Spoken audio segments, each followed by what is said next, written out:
La caída de la casa Usher. Edgar Allan Poe.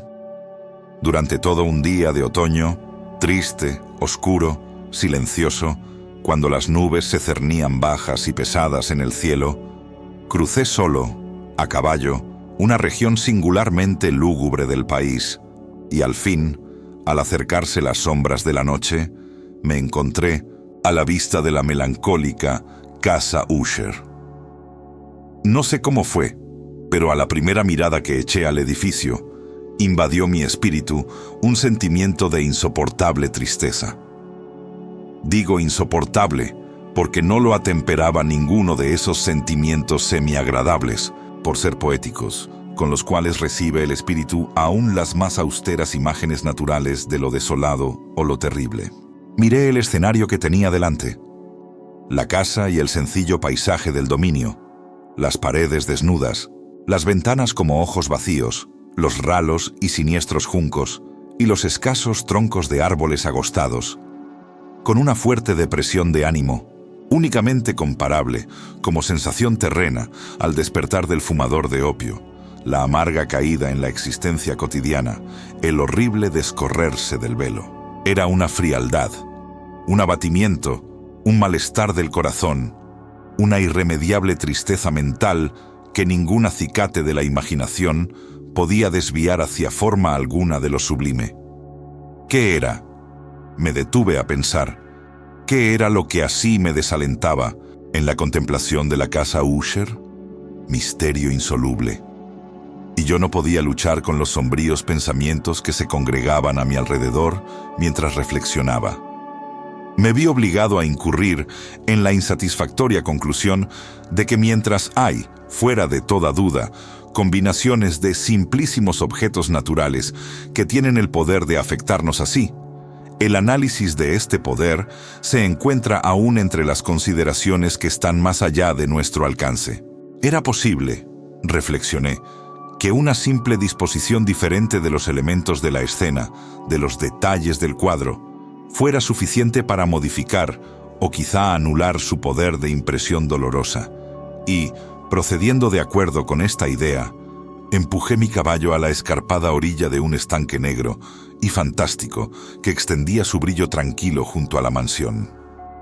Pero con un estremecimiento aún más sobrecogedor que antes, contemplé la imagen reflejada e invertida de los juncos grises y los espectrales troncos y las vacías ventanas como ojos.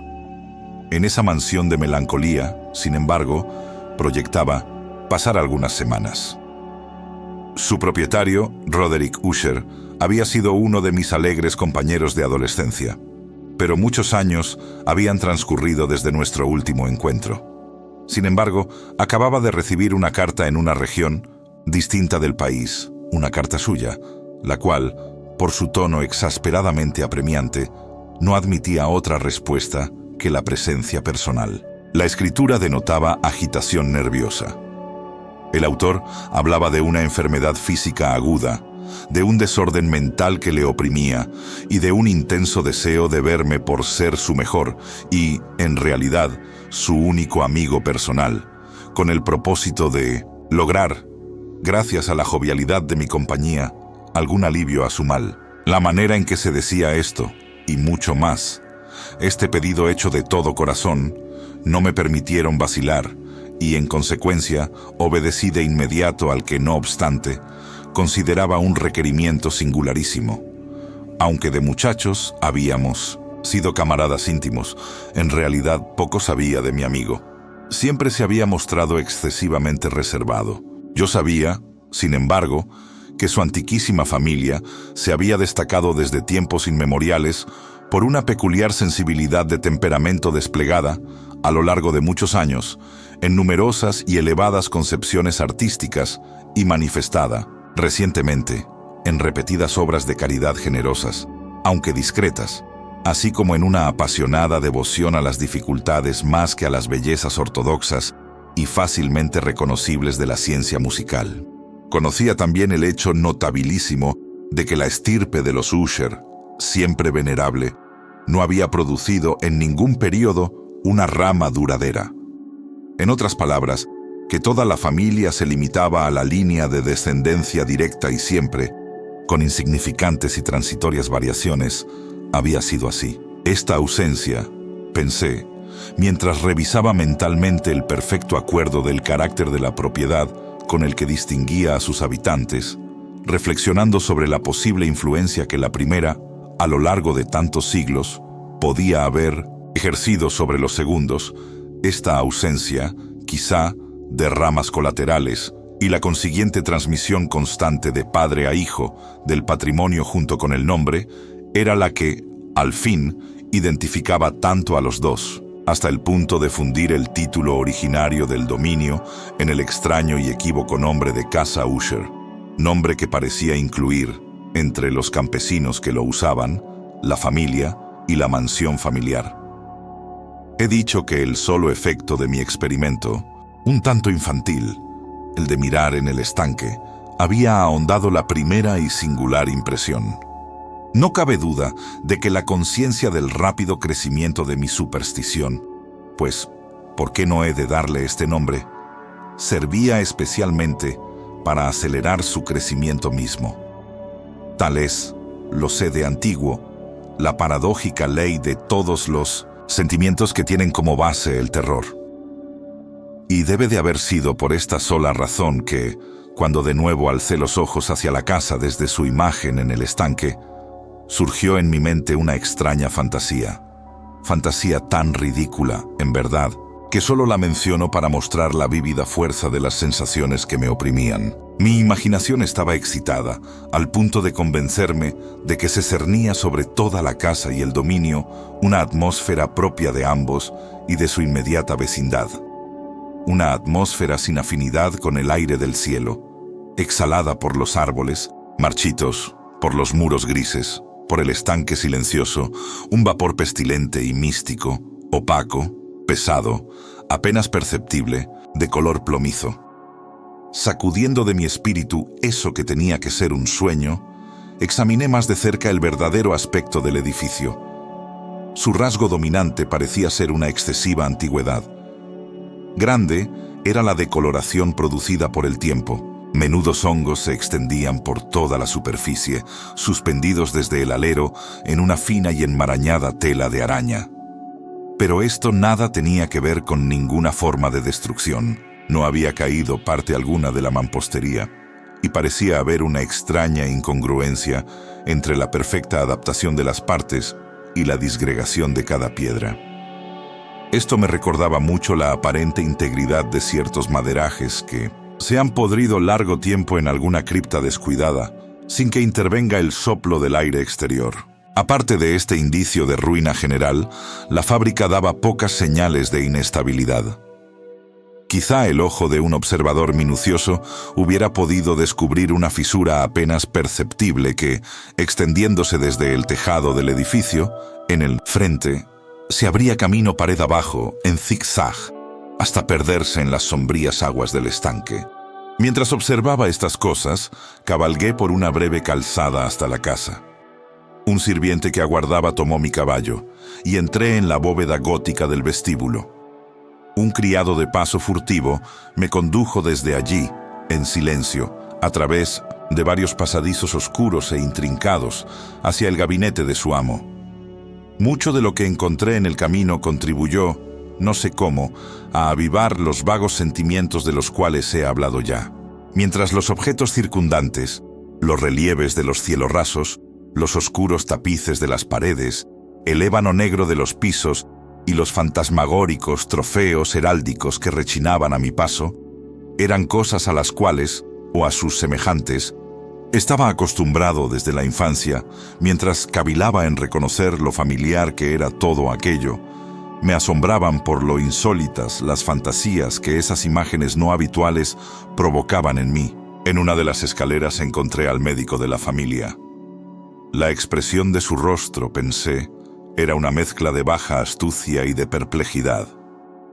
El criado abrió entonces una puerta y me dejó en presencia de su amo. La habitación donde me hallaba era muy amplia y alta.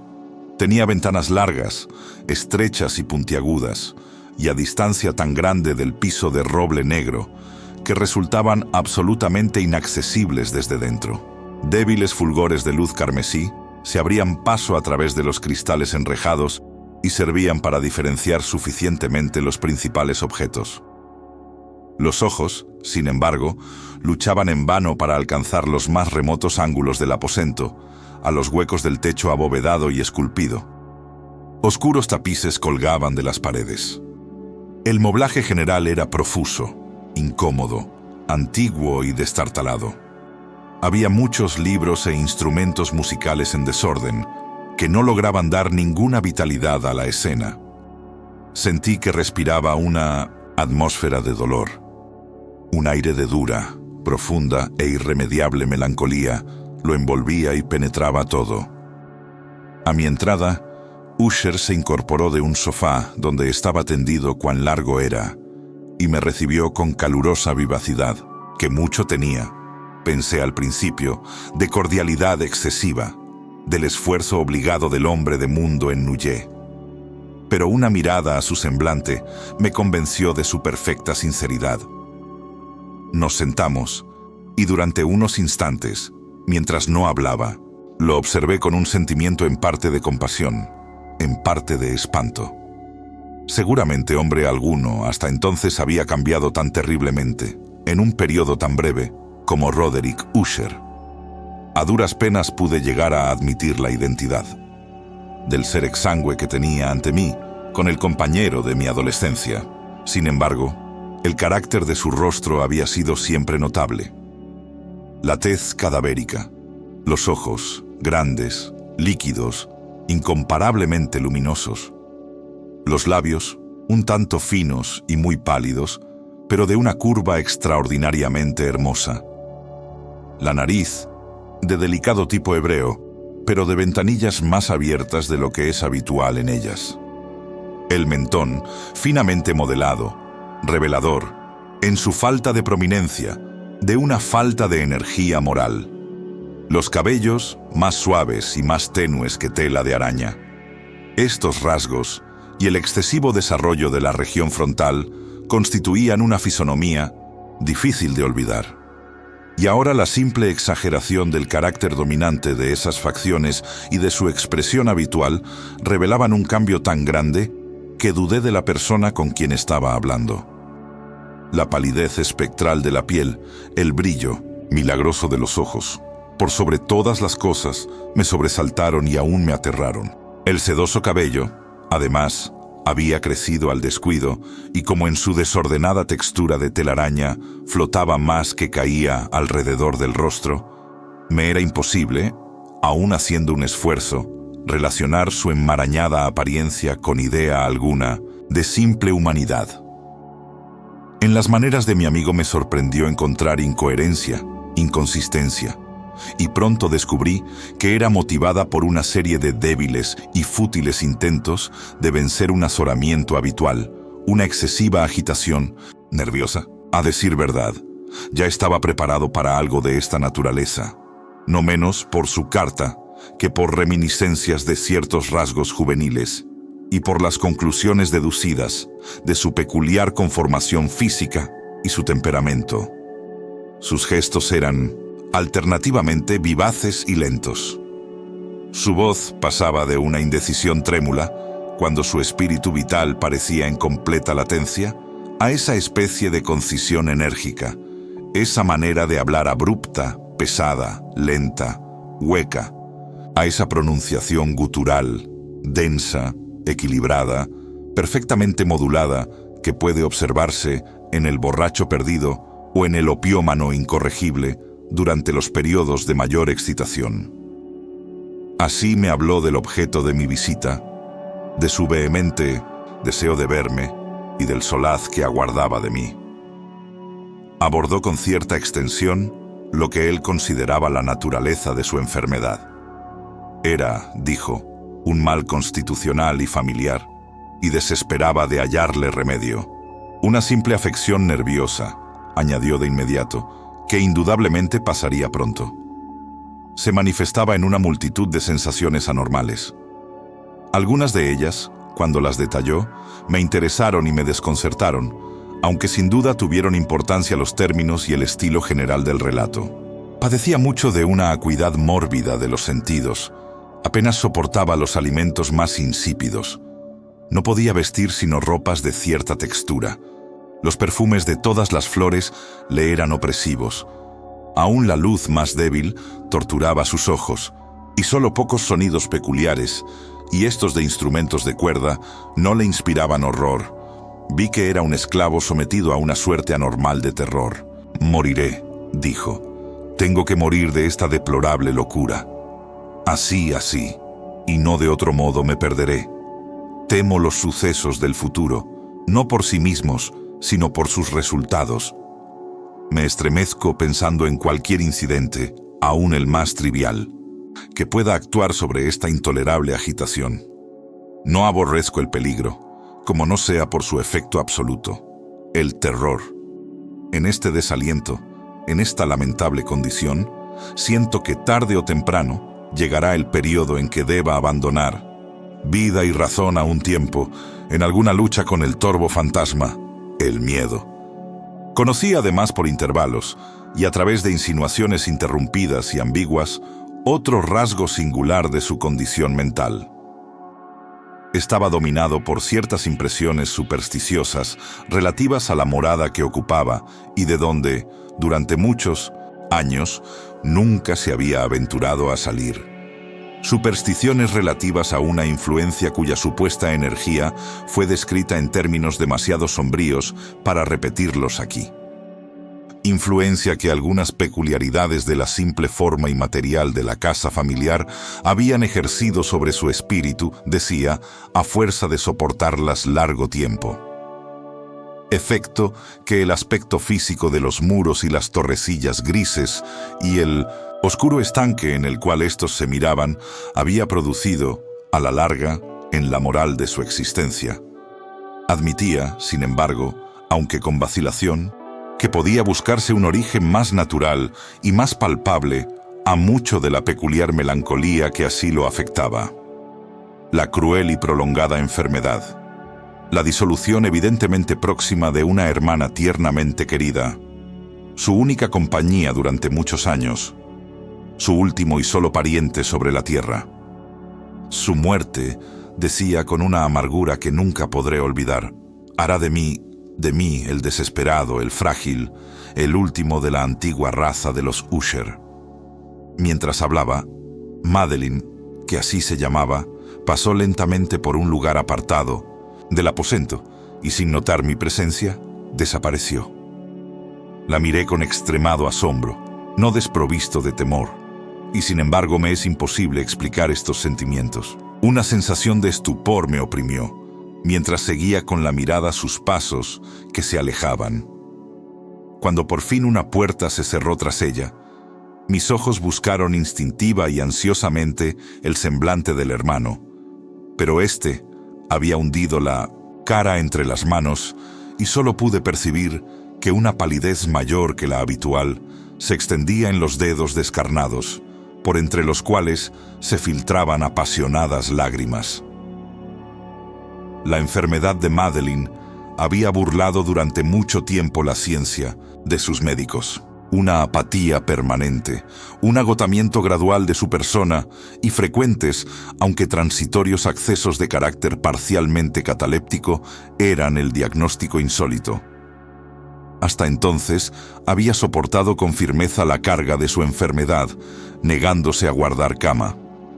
Pero, al caer la tarde de mi llegada a la casa, sucumbió, como me lo dijo esa noche su hermano con inexpresable agitación, al poder aplastante del destructor, y supe que la breve visión que yo había tenido de su persona sería probablemente la última para mí, que nunca más vería a Madeline, por lo menos en vida.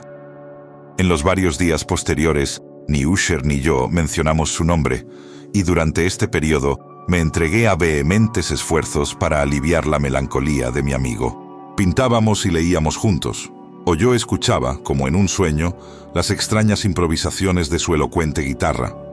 Y así, a medida que una intimidad cada vez más estrecha me introducía sin reserva en lo más recóndito de su alma, iba advirtiendo con amargura la futileza de todo intento de alegrar un espíritu cuya oscuridad, como una cualidad positiva, inherente, se derramaba sobre todos los objetos del universo físico y moral, en una incesante irradiación de tinieblas.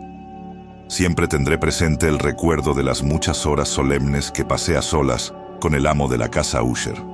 Sin embargo, fracasaría en todo intento de dar una idea sobre el exacto carácter de los estudios o las ocupaciones a los cuales me inducía o cuyo camino me mostraba. Una idealidad exaltada, enfermiza, arrojaba un fulgor sulfúreo sobre todas las cosas. Sus largos e improvisados cantos fúnebres resonarán eternamente en mis oídos. Entre otras cosas, conservo dolorosamente en la memoria cierta singular perversión y amplificación del extraño aire del último vals de von Weber. De las pinturas que nutrían su laboriosa imaginación y cuya vaguedad crecía a cada pincelada, vaguedad que me causaba un estremecimiento tanto más penetrante cuanto que ignoraba su causa. De esas pinturas, tan vívidas que aún tengo sus imágenes ante mí, sería inútil mi intento de presentar algo más que la pequeña porción comprendida en los límites de las meras palabras escritas. Por su extremada simplicidad, por la desnudez de sus diseños, atraían la atención y la subyugaban. Si jamás un mortal pintó una idea, ese mortal fue Roderick Usher. Para mí, al menos, en las circunstancias que entonces me rodeaban, surgía de las puras abstracciones que el hipocondríaco lograba proyectar en la tela, una intensidad de intolerable espanto cuya sombra nunca he sentido, ni siquiera en la contemplación de las fantasías de Fuseli, resplandecientes, por cierto, pero demasiado concretas. Una de las fantasmagóricas concepciones de mi amigo, que no participaba con tanto rigor del espíritu de abstracción, puede ser vagamente esbozada, aunque de una manera indecisa, débil, en palabras. El pequeño cuadro representaba el interior de una bóveda o túnel inmensamente largo, rectangular, con paredes bajas, lisas, blancas, sin interrupción ni adorno alguno. Ciertos elementos accesorios del diseño servían para dar la idea de que esa excavación se hallaba a mucha profundidad bajo la superficie de la tierra. No se observaba ninguna saliencia en toda la vasta extensión, ni se discernía una antorcha o cualquier otra fuente artificial de luz. Sin embargo, flotaba por todo el espacio una ola de intensos rayos que bañaban el conjunto con un esplendor inadecuado y espectral. He hablado ya de ese estado mórbido del nervio auditivo que hacía intolerable al paciente toda música, con excepción de ciertos efectos de instrumentos de cuerda. Quizá los estrechos límites en los cuales se había confinado con la guitarra fueron los que originaron, en gran medida, el carácter fantástico de sus obras. Pero no es posible explicar, de la misma manera, la fogosa facilidad de sus impromptus. Debían de ser, y lo eran, tanto las notas como las palabras de sus extrañas fantasías, pues no pocas veces se acompañaba con improvisaciones verbales rimadas. Debían de ser los resultados de ese intenso recogimiento y concentración mental, a los cuales he aludido antes, y que eran observables solo en ciertos momentos de la más alta excitación mental. Recuerdo fácilmente las palabras de una de esas rapsodias. Quizá fue la que me impresionó con más fuerza cuando la dijo, porque en la corriente interna o mística de su sentido creí percibir, y por primera vez, una acabada conciencia por parte de Usher de que su encumbrada razón vacilaba sobre su trono. Los versos, que él tituló El Palacio Encantado, decían poco más o menos así. En el más verde de los valles que habitan ángeles benéficos, erguíase un palacio lleno de majestad y hermosura. Dominio del rey pensamiento, allí se alzaba, y nunca un serafín batió sus alas sobre cosa tan bella. Amarillos pendones, sobre el techo flotaban, áureos y gloriosos. Todo eso fue hace mucho, en los más viejos tiempos. y con la brisa que jugaba en tan gozosos días, por las almenas se expandía una fragancia alada. Y los que erraban en el valle, por dos ventanas luminosas a los espíritus, veían danzar al ritmo de laúdes, en torno al trono donde, por Firogéneto, envuelto en merecida pompa, sentábase el Señor del reino. Y de rubíes y de perlas era la puerta del palacio, de donde como un río fluían centelleando los ecos de gentil tarea, la de cantar con altas voces el genio y el ingenio de su rey soberano. Mas criaturas malignas invadieron, vestidas de tristeza, aquel dominio. Ah, duelo y luto, nunca más nacerá otra alborada. Y en torno del palacio, la hermosura que antaño florecía entre rubores, es solo una olvidada historia sepulta en viejos tiempos. Y los viajeros, desde el valle, por las ventanas ahora rojas, ven vastas formas que se mueven en fantasmales discordancias, mientras, cual espectral torrente, por la pálida puerta sale una horrenda multitud que ríe. Pues la sonrisa ha muerto. Recuerdo bien que las sugestiones nacidas de esta balada nos lanzaron a una corriente de pensamientos donde se manifestó una opinión de Usher que menciono, no por su novedad, pues otros hombres han pensado así, sino para explicar la obstinación con que la defendió. En líneas generales, afirmaba la sensibilidad de todos los seres vegetales. Pero en su desordenada fantasía, la idea había asumido un carácter más audaz e invadía, bajo ciertas condiciones, el reino de lo inorgánico. Me faltan palabras para expresar todo el alcance o el vehemente abandono de su persuasión. La creencia, sin embargo, se vinculaba, como ya lo he insinuado, con las piedras grises de la casa de sus antepasados. Las condiciones de la sensibilidad habían sido satisfechas, imaginaba él, por el método de colocación de esas piedras, por el orden en que estaban dispuestas, así como por los numerosos hongos que las cubrían y los marchitos árboles circundantes, pero, sobre todo, por la prolongación inmodificada de este orden y su duplicación en las quietas aguas del estanque. Su evidencia, la evidencia de esa sensibilidad, podía comprobarse, dijo, y al oírlo me estremecí, en la gradual pero segura condensación de una atmósfera propia en torno a las aguas y a los muros. El resultado era discernible, añadió, en esa silenciosa, más importuna y terrible influencia que durante siglos había modelado los destinos de la familia, haciendo de él eso que ahora estaba yo viendo, eso que él era. Tales opiniones no necesitan comentario, y no haré ninguno. Nuestros libros, los libros que durante años constituyeran no pequeña parte de la existencia intelectual del enfermo, estaban, como puede suponerse, en estricto acuerdo con este carácter espectral.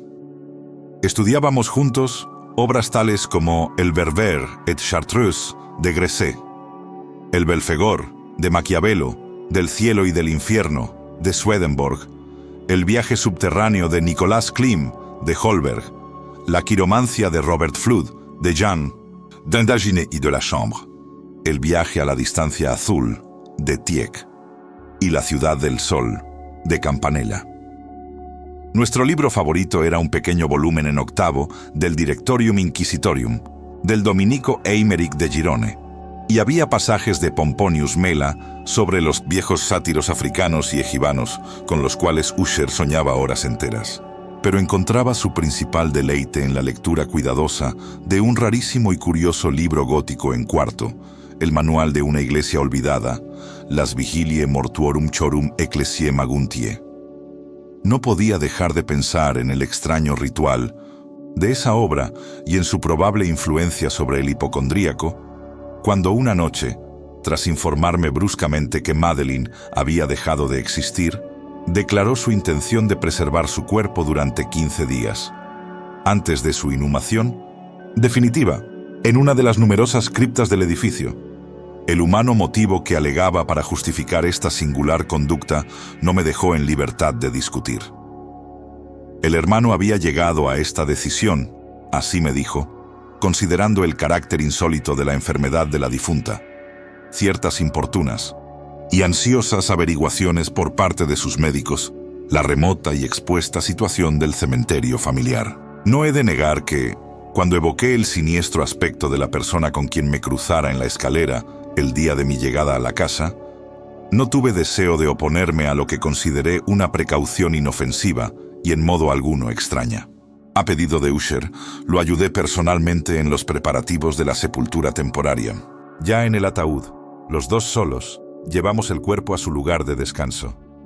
La cripta donde lo depositamos, por tanto tiempo clausurada que las antorchas casi se apagaron en su atmósfera opresiva, dándonos poca oportunidad para examinarla, era pequeña, húmeda y desprovista de toda fuente de luz.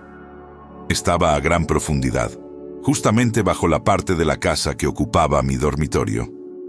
Evidentemente había desempeñado, en remotos tiempos feudales, el siniestro oficio de mazmorra, y en los últimos tiempos el de depósito de pólvora o alguna otra sustancia combustible, pues una parte del piso y todo el interior del largo pasillo, abovedado que nos llevara hasta allí, estaban cuidadosamente revestidos de cobre.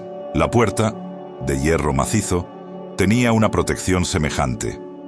Su inmenso peso, al moverse sobre los goznes, producía un chirrido agudo, insólito. Una vez depositada la fúnebre carga sobre los caballetes, en aquella región de horror, retiramos, parcialmente hacia un lado, la tapa todavía suelta del ataúd y miramos la cara de su ocupante. Un sorprendente parecido entre el hermano y la hermana fue lo primero que atrajo mi atención, y Usher, adivinando quizá mis pensamientos, murmuró algunas palabras, por las cuales supe que la muerta y él eran mellizos y que entre ambos habían existido siempre simpatías casi inexplicables. Nuestros ojos, sin embargo, no se detuvieron mucho en la muerta, porque no podíamos mirarla sin espanto. El mal que llevara a Madeline a la tumba en la fuerza de la juventud había dejado, como es frecuente en todas las enfermedades de naturaleza estrictamente cataléptica, la ironía de un débil rubor en el pecho y la cara, y esa sonrisa suspicaz, lánguida, que es tan terrible en la muerte. Volvimos la tapa a su sitio, la atornillamos y, asegurada la puerta de hierro, emprendimos camino, con fatiga, hacia los aposentos apenas menos lúgubres de la parte superior de la casa. Y entonces, transcurridos algunos días de amarga pena, sobrevino un cambio visible en las características del desorden mental de mi amigo. Sus maneras habituales habían desaparecido. Descuidaba u olvidaba sus ocupaciones comunes. Erraba de aposento en aposento con paso presuroso, desigual, sin rumbo. La palidez de su semblante había adquirido, si era posible tal cosa, un tinte más espectral, pero la luminosidad de sus ojos había desaparecido por completo. El tono a veces ronco de su voz ya no se oía, y una vacilación trémula, como en el colmo del terror, caracterizaba ahora su pronunciación. Por momentos, en verdad, pensé que algún secreto opresivo dominaba su mente agitada sin descanso, y que luchaba por conseguir valor suficiente para divulgarlo. Otras veces, en cambio, me veía obligado a reducirlo todo a las meras e inexplicables divagaciones de la locura, pues lo veía contemplar el vacío horas enteras, en actitud de profundísima atención, como si escuchara algún sonido imaginario. No es de extrañarse que su estado me aterrara, que me inficionara. Sentía que a mi alrededor, a pasos lentos pero seguros, se deslizaban las extrañas influencias de sus supersticiones fantásticas y contagiosas. Al retirarme a mi dormitorio la noche del 7º u 8º día, después de que Madeline fuera depositada en la mazmorra, y siendo ya muy tarde, experimenté de manera especial y con toda su fuerza esos sentimientos. El sueño no se acercaba a mi lecho, y las horas pasaban y pasaban. Luché por racionalizar la nerviosidad que me dominaba.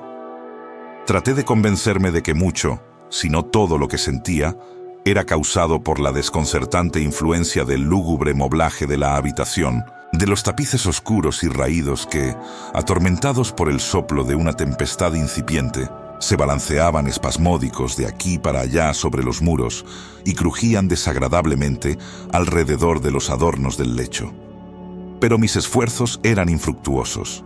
Un temblor incontenible fue invadiendo gradualmente mi cuerpo y al fin se instaló sobre mi propio corazón un íncubo, el peso de una alarma por completo inmotivada. Lo sacudí, jadeando, luchando. Me incorporé sobre las almohadas y mientras miraba ansiosamente en la intensa oscuridad del aposento, presté atención. Ignoro por qué, salvo que me impulsó una fuerza instintiva a ciertos sonidos ahogados, indefinidos, que llegaban en las pausas de la tormenta con largos intervalos, no sé de dónde. Dominado por un intenso sentimiento de horror, inexplicable pero insoportable, me vestí a prisa, pues sabía que no iba a dormir más durante la noche, e intenté salir de la lamentable condición en que había caído. Recorriendo rápidamente la habitación de un extremo al otro, había dado unas pocas vueltas, cuando un ligero paso en una escalera contigua atrajo mi atención. Reconocí entonces el paso de Usher. Un instante después, llamaba con un toque suave a mi puerta y entraba con una lámpara. Su semblante tenía, como de costumbre, una palidez cadavérica, pero además había en sus ojos una especie de loca hilaridad, una histeria evidentemente reprimida en toda su actitud. Su aire me espantó, pero todo era preferible a la soledad que había soportado tanto tiempo, y hasta acogí su presencia con alivio. ¿No lo has visto?, dijo bruscamente, después de echar una mirada a su alrededor en silencio. ¿No lo has visto? Pues aguarda, lo verás. Y diciendo esto protegió cuidadosamente la lámpara. Se precipitó a una de las ventanas y la abrió de par en par a la tormenta. La ráfaga entró con furia tan impetuosa que estuvo a punto de levantarnos del suelo. Era, en verdad, una noche tempestuosa, pero de una belleza severa, extrañamente singular en su terror y en su hermosura. Al parecer, un torbellino desplegaba su fuerza en nuestra vecindad, pues había frecuentes y violentos cambios en la dirección del viento, y la excesiva densidad de las nubes, tan bajas que oprimían casi las torrecillas de la casa, no nos impedía advertir la viviente velocidad con que acudían de todos los puntos, mezclándose unas con otras sin alejarse. Digo que, aún su excesiva densidad no nos impedía advertirlo, y sin embargo no nos llegaba ni un atisbo de la luna o de las estrellas, ni se veía el brillo de un relámpago, pero las superficies inferiores de las grandes masas de agitado vapor, así como todos los objetos terrestres que nos rodeaban, resplandecían en la luz extranatural de una exhalación gaseosa, apenas luminosa y claramente visible, que se cernía sobre la casa y la amortajaba.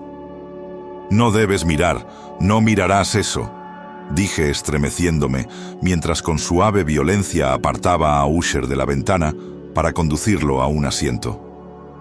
Estos espectáculos, que te confunden, son simples fenómenos, eléctricos, nada extraños, o quizá tengan su horrible origen en el miasma corrupto del estanque. Cerremos esta ventana. El aire está frío y es peligroso para tu salud. Aquí tienes una de tus novelas favoritas.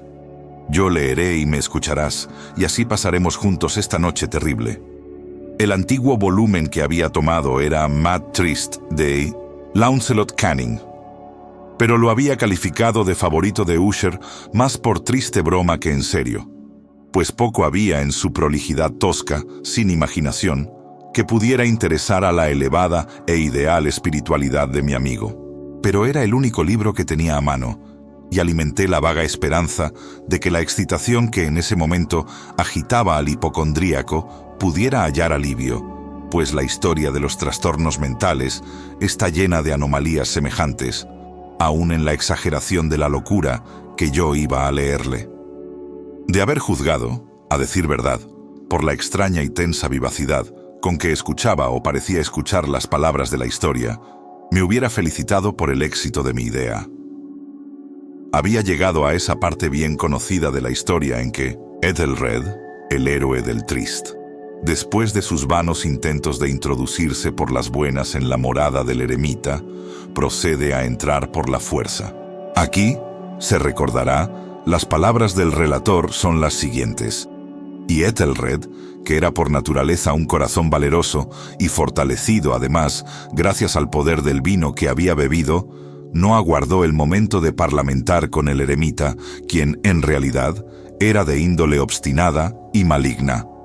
Mas sintiendo la lluvia sobre sus hombros y temiendo el estallido de la tempestad, alzó resueltamente su maza y a golpes abrió un rápido camino en las tablas de la puerta para su mano con guantelete y, tirando con fuerza hacia sí, rajó, rompió.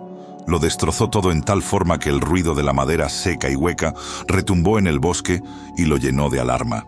Al terminar esta frase, me sobresalté y por un momento me detuve, pues me pareció, aunque enseguida concluí, que mi excitada imaginación me había engañado.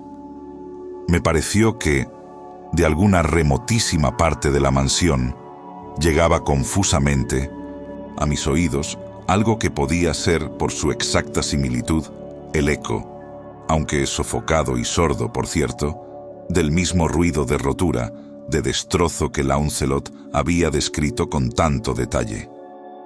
Fue, sin duda alguna, la coincidencia lo que atrajo mi atención, pues, entre el crujir de los bastidores de las ventanas y los mezclados ruidos habituales de la tormenta creciente, el sonido en sí mismo nada tenía, a buen seguro, que pudiera interesarme o distraerme.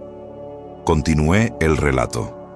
Pero el buen campeón Ethelred pasó la puerta y quedó muy furioso y sorprendido al no percibir señales del maligno eremita y encontrar, en cambio, un dragón prodigioso, cubierto de escamas, con lengua de fuego, sentado en guardia delante de un palacio de oro con piso de plata, y del muro colgaba un escudo de bronce reluciente con esta leyenda: «Quien entre aquí, conquistador será. Quien mate al dragón, el escudo ganará». Y Ethelred levantó su maza y golpeó la cabeza del dragón, que cayó a sus pies y lanzó su apestado aliento con un rugido tan hórrido y bronco, y además tan penetrante, que Ethelred se tapó de buena gana los oídos con las manos para no escuchar el horrible ruido, tal como jamás se había oído hasta entonces. Aquí me detuve otra vez bruscamente, y ahora con un sentimiento de violento asombro, pues no podía dudar de que en esta oportunidad había escuchado realmente, aunque me resultaba imposible decir de qué dirección procedía, un grito insólito, un sonido chirriante, sofocado y aparentemente lejano, pero áspero, prolongado, la exacta réplica de lo que mi imaginación atribuyera al extranatural alarido del dragón, tal como lo describía el novelista. Oprimido, como por cierto lo estaba desde la segunda y más extraordinaria coincidencia, por 1000 sensaciones contradictorias, en las cuales predominaban el asombro y un extremado terror, conservé, sin embargo, suficiente presencia de ánimo para no excitar, con ninguna observación, la sensibilidad nerviosa de mi compañero. No era nada seguro que hubiese advertido los sonidos en cuestión, aunque se había producido durante los últimos minutos una evidente y extraña alteración en su apariencia. Desde su posición frente a mí, había hecho girar gradualmente su silla, de modo que estaba sentado mirando hacia la puerta de la habitación, y así solo en parte podía ver yo sus facciones, aunque percibía sus labios temblorosos, como si murmuraran algo inaudible. Tenía la cabeza caída sobre el pecho, pero supe que no estaba dormido por los ojos muy abiertos, fijos, que vi al echarle una mirada de perfil. El movimiento del cuerpo contradecía también esta idea, pues se mecía de un lado a otro con un balanceo suave, pero constante y uniforme. Luego de advertir rápidamente todo esto, proseguí el relato de Launcelot, que decía así: «Y entonces el campeón, después de escapar a la terrible furia del dragón, se acordó del escudo de bronce y del encantamiento roto, apartó el cuerpo, muerto de su camino, y avanzó valerosamente sobre el argentado pavimento del castillo hasta donde colgaba del muro el escudo, el cual, entonces, no esperó su llegada, sino que cayó a sus pies sobre el piso de plata con grandísimo y terrible fragor. Apenas habían salido de mis labios estas palabras, cuando, como si realmente un escudo de bronce, en ese momento, hubiera caído con todo su peso sobre un pavimento de plata. Percibí un eco claro, profundo, metálico y resonante, aunque en apariencia sofocado. Incapaz de dominar mis nervios, me puse en pie de un salto, pero el acompasado movimiento de Usher no se interrumpió. Me precipité al sillón donde estaba sentado. Sus ojos miraban fijos hacia adelante y dominaba su persona una rigidez pétrea. Pero cuando posé mi mano sobre su hombro, un fuerte estremecimiento recorrió su cuerpo. Una sonrisa malsana tembló en sus labios y vi que hablaba con un murmullo bajo, apresurado, ininteligible, como si no advirtiera mi presencia. Inclinándome sobre él, muy cerca, bebí por fin el horrible significado de sus palabras. «No, ¿lo oyes?» «Sí, yo lo oigo y lo he oído. Mucho, mucho, mucho tiempo, muchos minutos, muchas horas, muchos días lo he oído, pero no me atrevía. Ah, compadéceme, mísero de mí, desventurado. No me atrevía a hablar. La encerramos viva en la tumba. ¿No dije que mis sentidos eran agudos? Ahora te digo que oí sus primeros movimientos, débiles, en el fondo del ataúd. Los oí hace muchos, muchos días, y no me atreví a hablar. Y ahora, esta noche, Ethelred, ja, la puerta rota del eremita, y el grito de muerte del dragón, y el estruendo del escudo.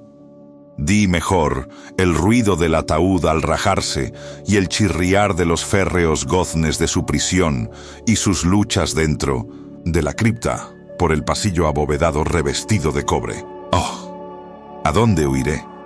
¿No estará aquí pronto? ¿No se precipita a reprocharme mi prisa? ¿No he oído sus pasos en la escalera? ¿No distingo el pesado y horrible latido de su corazón? ¡Insensato! Y aquí, furioso, de un salto, se puso de pie y gritó estas palabras, como si en ese esfuerzo entregara su alma. «Insensato, te digo que está del otro lado de la puerta», como si la sobrehumana energía de su voz tuviera la fuerza de un sortilegio. Los enormes y antiguos batientes que Usher señalaba abrieron lentamente, en ese momento, sus pesadas mandíbulas de ébano. Era obra de la violenta ráfaga, pero allí, del otro lado de la puerta, estaba la alta y amortajada figura de Madeline Usher. Había sangre en sus ropas blancas y huellas de acerba lucha en cada parte de su descarnada persona. Por un momento, permaneció temblorosa, tambaleándose en el umbral. Luego, con un lamento sofocado, cayó pesadamente hacia adentro, sobre el cuerpo de su hermano, y en su violenta agonía final lo arrastró al suelo, muerto, víctima de los terrores que había anticipado. De aquel aposento, de aquella mansión, huí aterrado. Afuera seguía la tormenta en toda su ira cuando me encontré cruzando la vieja avenida. De pronto, surgió en el sendero una luz extraña, y me volví para ver de dónde podía salir fulgor tan insólito, pues la vasta casa y sus sombras quedaban solas a mis espaldas. El resplandor venía de la luna llena, roja como la sangre, que brillaba ahora a través de aquella fisura casi imperceptible, dibujada en zigzag desde el tejado del edificio hasta la base. Mientras la contemplaba, la figura se ensanchó rápidamente. Pasó un furioso soplo del torbellino. Todo el disco del satélite irrumpió de pronto ante mis ojos y mi espíritu vaciló al ver desmoronarse los poderosos muros. Y hubo un largo y tumultuoso clamor como la voz de 1000 torrentes, y a mis pies el profundo y corrompido estanque se cerró sombrío, silencioso, sobre los restos de la casa Usher.